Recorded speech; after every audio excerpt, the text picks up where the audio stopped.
Welcome to the Elokutz podcast. This is class number 17 in the discourse Shalach Lecha Anashim, which is the fifth discourse in B'Shasha Hekdimu, in the great book B'Shasha Hekdimu 5672. We're beginning chapter 20 right now. And with this chapter, which is a parenthetical chapter, we are going to conclude the fifth Maimer Shalach. This will probably take us 2 or 3 classes. Let's see how we do. Let's go. So the main theme, after we completed all this talk about seeing, sighting the sounds, hearing the sights, even that was a side note, really. Well, that was all a side note. The main point was, as we're developing over here, is the concept of the Or Pnimi, the internal light, that has already some sort of design. Although we're dealing with oiros, lights, and lights in general are simple without design, without definition. And especially when we're talking about the lights, as they are higher in the world of Atzilus, as they are within the lights that are in the vessels, but they're higher than definitions. Belima, we say about them without substance, especially the lights before they go into the vessel, the light while it's still in the kav. And yet, the kav is that beam of light. And then, but the point over here is that even when we trace it all the way into the Or Ein Sof, that's before the Tzimtzum, into the level called Esses Spheres Hagnuzos, it's already Esses Spheres. There's 10 spheres there, which means there is already some leaning towards some form of definition, albeit that at that point they're so unified with each other, they're so unexpressed, they're so undetailed, they're all they can converge one with each other. They don't have any problem with each other because they're in such an essential state. And they are in a state of hisachtus and oneness and hisarus and unification one with each other. That's the main theme that he's talking about over here, how the state of, and the reason of this, why there's spheres in this light, is because light is meant to be the light for the world. It is called the Or Pnimi, which means it's meant eventually to arrive into creation and into the world. And since it's an Or Pnimi, it's already considering the concept of a makabel, of a recipient. Even though we're dealing before the Tzimtzum, where nothing can exist other than God, yet since it's considering already the concept that there will be a recipient, that is already quoting a modification and an adjustment to the light. Okay. Based on that, he's now going to take in chapter 20, he's now going to answer the questions that he asked all the way at the beginning of the Torah, of the Maayon. It seems like this entire chapter that we're going to learn right now is not part of the essential discourse, but rather it's part of the beginning and the ending that he adds on, that he attaches to each discourse. Remember, the Rebbe himself sat and wrote this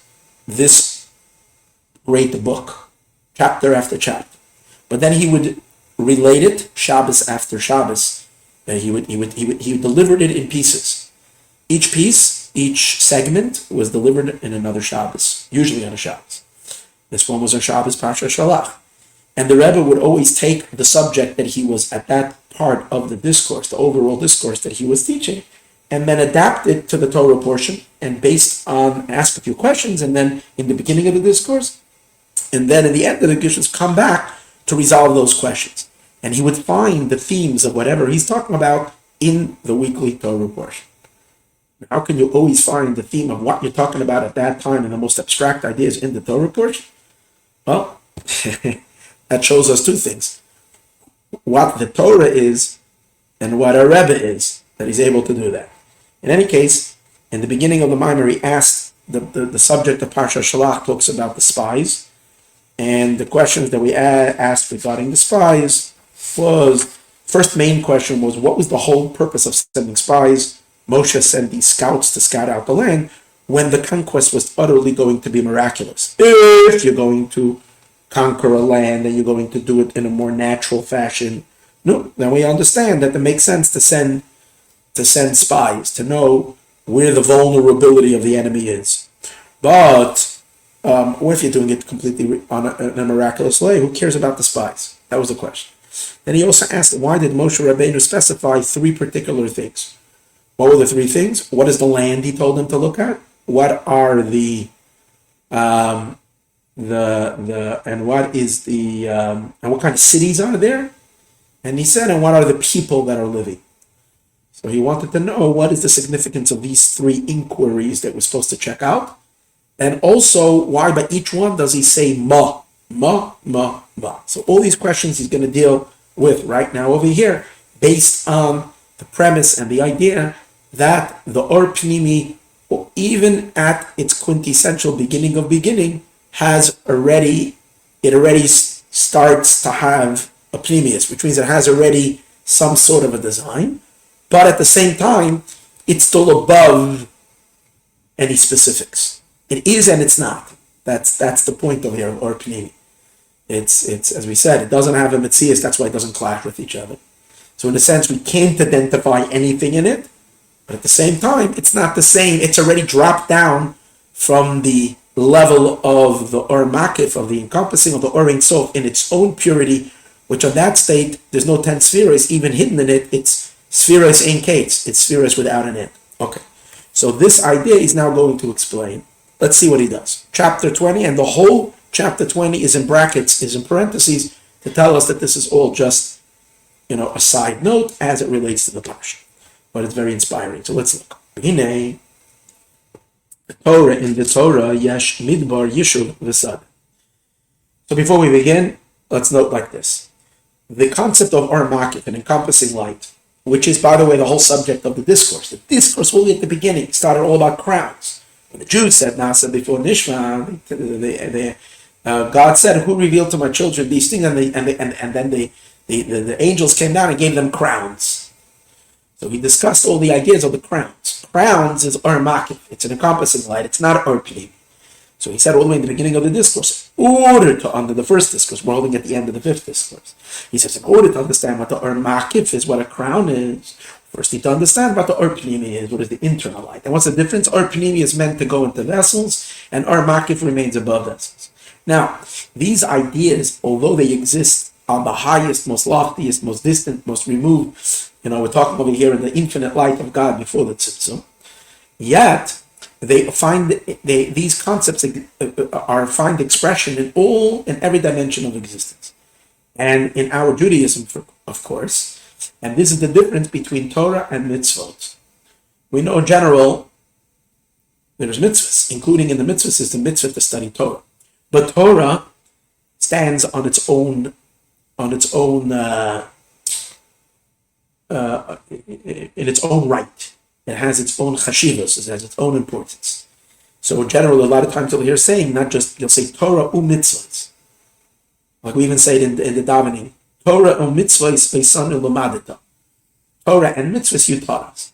So the mitzvahs are more the observant element, the commandments, and the Torah is the philosophy, the idea, the study.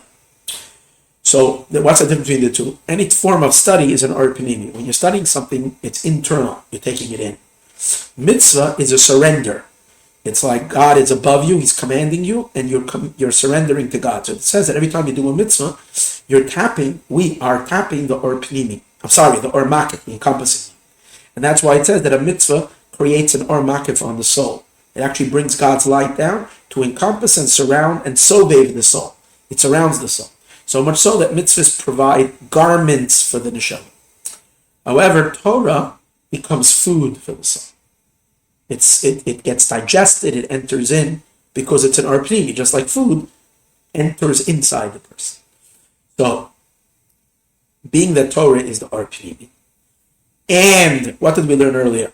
That the Or Pnimi exists on various different levels. There is the Or Pnimi when it actually settles in the vessels. In Atzilus, for instance, when the Or of Chesed, the light of Chesed, goes into the vessel of Chesed, and so on and so on, each vessel. And there is the Or Pnimi when it's in the Kav, when it hasn't yet differentiated itself into the vessels. Then there's even higher than that, the Or Pnimi, while it's still in the source, in the Or Ein Sof, where it's the Esa Spheres Agnuza, it's the 10 hidden spheres. And it's still within the luminary. The light is still contained within the luminary. And the existence of that light in the luminary is the subject that we were learning over here. So we have to say that since the Torah is the Or Pnimi, is the internal light of God that's going to go into vessels, that in Torah itself there are various dimensions of Torah. There is Torah when Torah becomes very, very vesselable. So now, but before we continue, just one thing: all levels of Torah are all have the same essential component. It's an or pnimi. It's internal light. So since it's or pnimi, it's intended for vessels. It might not be vesselable yet, but it's intended for vessels, and therefore it has already a certain slant. It has already a certain albeit very, very, very hidden definition, but it has a definition. But yet there's a great major difference of the light that is actually in a vessel to the light that's pre-vessel to the light that's still in the source. So he's going to show us that Torah has these three levels. Actually, there are certain parts of Torah that are fully vesselable. Those are the parts of Torah that are fully comprehensible and understandable. Then there is a part of the Torah that hovers above us, above our mind, because it's like a light that's higher than a vessel. But then there is even higher than that, which we don't really understand. We can maybe in our minds touch it, and we feel like it's hovering over us. We have some bit of understanding of it, but it's still higher than us. And then a certain level of secrets of Torah. And then there is even a level deeper than that, which is such a deep secret. It's a secret of secret, where the secret is still embedded in the source, and therefore the secret is not even going to reveal itself. It's a secret of secret. And this level of Torah corresponds to the 10 hidden, the Essa spheres, Hagnuzos, the 10 spheres, which on the one hand is the source of the Or Pnimi. So over here too, this is the source of the Torah. It's already Torah. But, so it's a source, it's an Or Pnimi element, it's an internal line. But on the other hand, it's still existing within God Himself. And therefore utterly incomprehensible to us, above. It's this level of Torah that's going to be revealed when Mashiach comes. And to a certain degree, we're going to see that we have some of it, we touch upon it, it was revealed pre-Mashiach. That's Chassidus, that's the Torah we learn over here, as we're going to see. So, Hine the Torah, now behold in the Torah, Yesh Midbar, Yishuv V'Sad.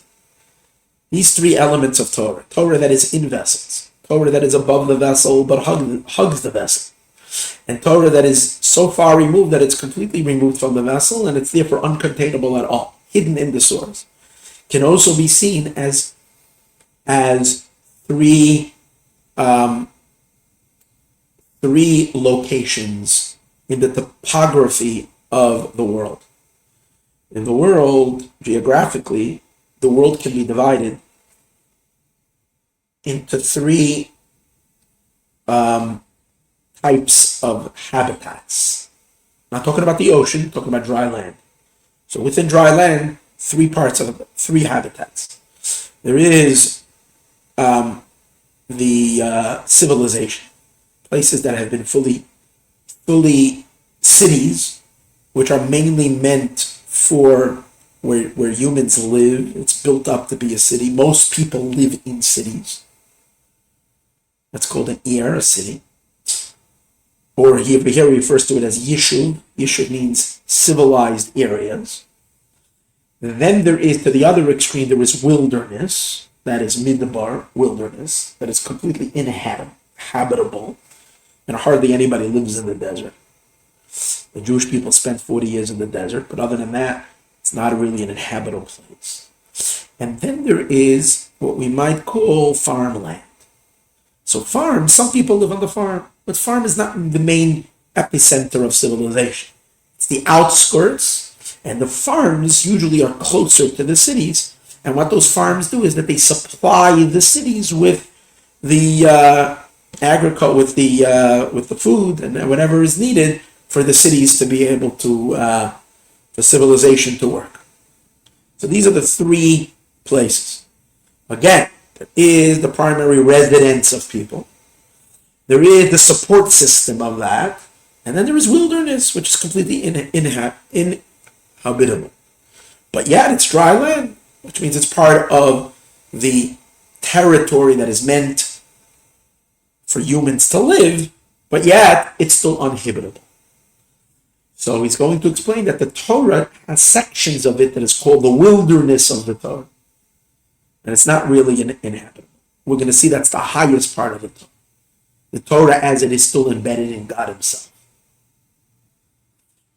And therefore, the human experience can't touch it. Humans can't civilize this level of Torah. It's so infinite, it's so beyond, so we can't grasp it. And then there is city life. That's the parts of Torah that make perfectly sense. The revealed, generally, for sure, the revealed, the Talmud, when you go to look around the world, you'll see most classes of Torah, most Torah shiurim, are rabbis who teach the revealed part of the Torah. Not everybody is lucky to join the Elokus podcast, right? So most people hang out in the cities. I'm a fugitive, so I run and I hide in the wilderness. That's my place. But for most people, it's get very concrete teachings. What's permitted, what's not permitted, halacha, even the Talmudic discussions. They're all fully graspable and understandable because the concepts are concepts that relate to our reality. Concepts that we are learning are so abstract. And in between them, there is farmland. Let's see what that is. How he breaks it down. In the Torah, Yesh Midbar, there is the Midbar, Yishuv, and the other Midbar is the wilderness. Yishuv is civilization, cities, Visada, and the field. And the field over here is like the farm. It is known, the Torah B'chlal, that the Torah in general, what we can say about the Torah is that the Torah is or pnimi, internal. And therefore it's in general related to civilization. It's in general related to the human condition. And that's why Torah is called Adam, man, because man is or pnimi. The human being is made up of vessels, containers, and energy. We have our body as our vessel. Our soul is our energy. Soul goes into the body. Fine. And that's called Adam. So Adam is lights in vessels. Since the Torah is not like mitzvahs, which mitzvahs are encompassing lights, Torah is not the infinite light that has no definition. Torah in general is our pnimi, internal light. That's why it's called Adam. Like it says, he brings a verse that fully states that. Zois Torah, this is the Torah, Adam, man. So Torah is called man. What does that mean? Shahat Torah pnimi. Torah is pnimi, which is internal. Now, by the way, in the word Adam, it says in certain places, you can see that it means pnimi, because it's Aleph, Daled, Mem. So Daled, Mem, number one, can mean blood, dam, and the Aleph in it is the light of the soul. Aleph is the first letter, it represents the energy. So a human being, his soul flows in his blood, and the blood goes through the arteries, and the arteries are inside the limbs. So you have the Or. The Or is the Aleph. Aleph actually is the first letter of the word Or. And the vessel is the Dam, the blood, which then goes into the limbs. Or sometimes it's explained that Adam stands for Aleph, Dibor Machshava, speech and thought. The speech and thought are the words, they're the vessels, the containers that are holding, or Dibor Maisa, speech and action. And the Aleph is more the energy, more related to the thought, more the abstract of the person. So you see that Adam stands for this concept of Or Pnimi. Now Torah is also called Adam, man. So Torah is the divine man. When God lowers himself down into being projected into vessels, that is the Torah. The Torah is the divine man. That's why the sages say, Torah and God are one. But which element of God? God, as he lowers himself down into vessels. Because this is the difference between Torah and mitzvahs. Between Torah and mitzvahs. Mitzvahs and ratzon. Mitzvahs are will. And will, the supernal will, God's will. Which will is still above. Will is the energy of the soul that is not yet in a vessel. We're not going to go into that much, because that's going to be the subject matter after the first 12 discourses, and he's going to start exploring the Or Makif. That's when we're going to explore deeply the concept of will, that it's higher than the Or Pnimi, unlike everything we've been learning till now. The powers of the soul, the intellect, the emotions, they're all Or Pnimi. But then there is a power of will, which is above it. So mitzvahs are God's will, and mitzvahs relate to the Soveh light, the infinite light, the transcendental light, the encompassing light. B'chinas makif, which is the encompassing light. The Torah and Torah, b'chinas chachma. Torah is primarily a chachma. Torah is a science. It's a discipline. It's a divine science. So it's chachma. It's wisdom. B'chinas or pnimi, it's where the light starts to enter into the vessels. The inyan, if so. So we would think that Torah only belongs in civilization, where people live, in a city. If you want to geographically pinpoint the Torah as a geographic location, you would see it more like a city, not like a wilderness. However, what then, since we know the Torah also has a midbar, not only that, the Torah was actually given in the wilderness. It made contact with earth in the wilderness. So there must be a wilderness element in Torah. The midbar of Torah, Yashalomar, we can say, Shazahu Torah. This is the very, very quintessence, the beginning of the Torah. The wilderness of the Torah is the Torah as it finds itself. Remember, the whole Or Pnimi is 10 sfirot, 10 attributes. But those 10 attributes exist in a state of vessels, when the lights are fully manifest in vessels, in Atzilus. Then there is the lights that are still before they enter in the vessels, but they're already flowing towards the vessel. It's the light of the Kav. It's a thin line, so to speak. Its target is the vessel. And then there is the origins of the line, of that beam of light, which is still in the source. That's Esses, but it's still Esses Agnuzais. There's already a modification, as we discussed, within the source to eventually, express itself as 10, but it has already a tilting to 10. So that's the level of the Torah when it's still wilderness. Because what do we say about what's the relationship of a wilderness? Wilderness is a place where man does not live.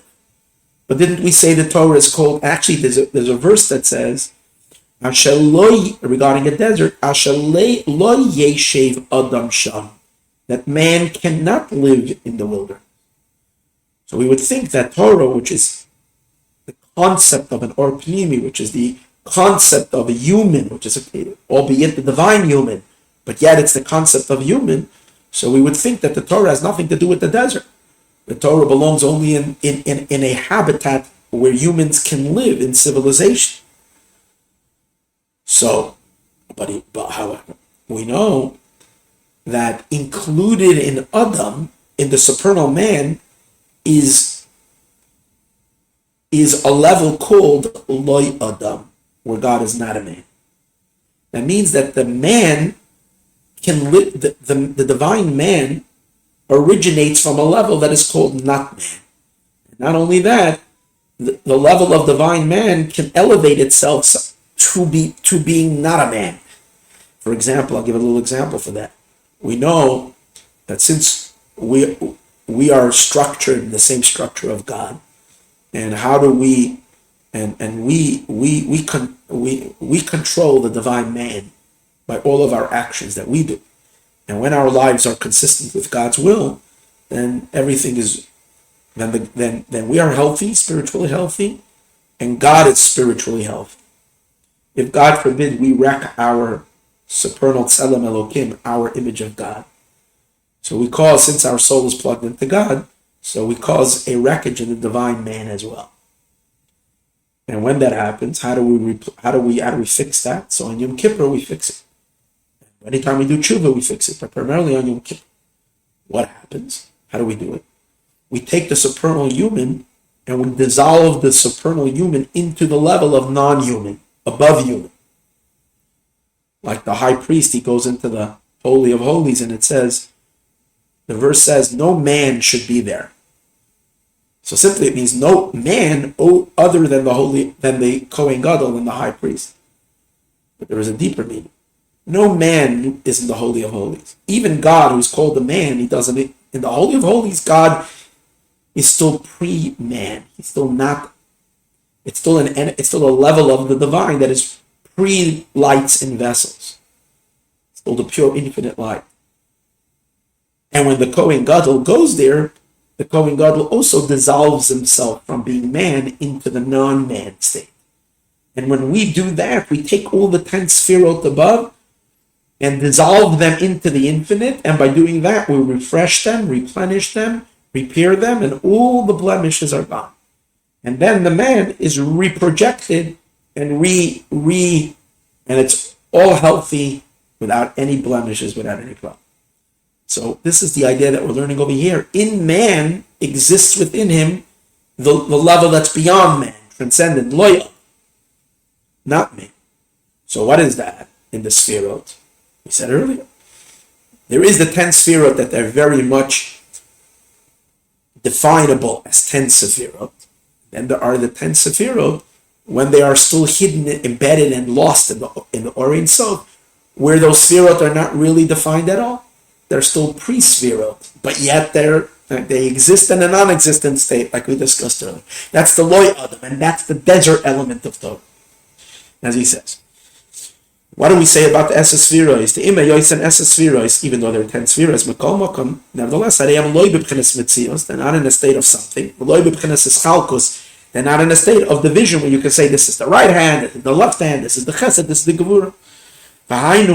What does that mean? This that in the state of man, yesh gam kein b'chinas, there's also included in it a level of kiloi adam, where he is not man.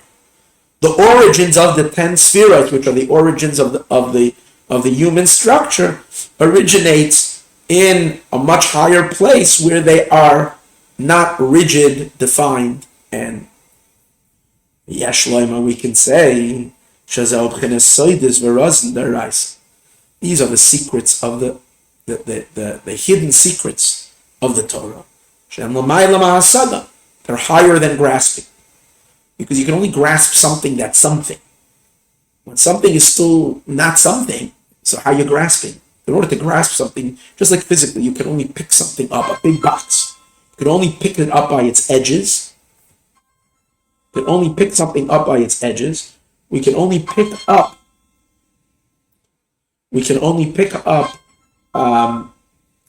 something, a concept.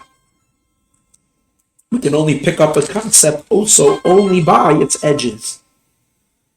But something that has no edges and no definitions, you can't pick it up. Limitless.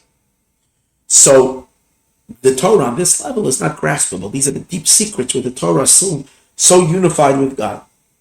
The Ikar, and primarily, it's not just the regular secrets like Kabbalah, but even deeper than that. The secrets of the secrets. There is secrets, and then there is the secrets of the secrets. Shesasum v'nelam, it is obscured and it is hidden legamri completely. And that's the wilderness of Torah. Okay, we're going to stop over here. And Be'ezus Hashem, we're going to continue next week. I'm sorry, I only did 2 classes this week, but hopefully next week we'll keep the course.